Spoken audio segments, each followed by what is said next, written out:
ones they are, but that thereby bring down the corporate rate. Well, I want to do the same thing, but I've actually identified how we can do that. And part of the way to do it is to not give tax breaks to companies that are shipping jobs overseas. Right now, you can actually take a deduction for moving a plant overseas. I think most Americans would say that doesn't make sense, and all that raises revenue.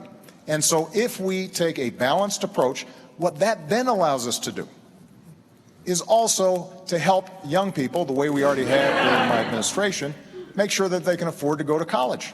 It means that the teacher that I met in Las Vegas, a wonderful young lady, who describes to me, she's got 42 kids in her class. The first 2 weeks, she's got them, some of them sitting on the floor until finally they get reassigned. They're using textbooks that are 10 years old.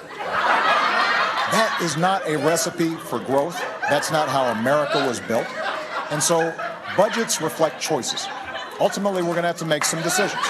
And if we're asking for no revenue, then that means that we've got to get rid of a whole bunch of stuff, and the magnitude of the tax cuts that we were talking about would end up resulting in severe hardship for people. When you talk about shifting Medicaid to states, we're talking about potentially a 30% cut in Medicaid over time.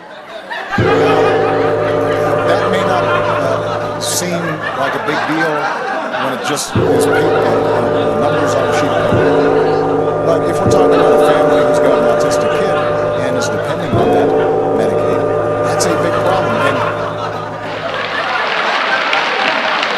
I've been saying I've been long a nose. I'm also long a gong, fella. Oh, long a gong. Makes sense. Thanks for being on the show.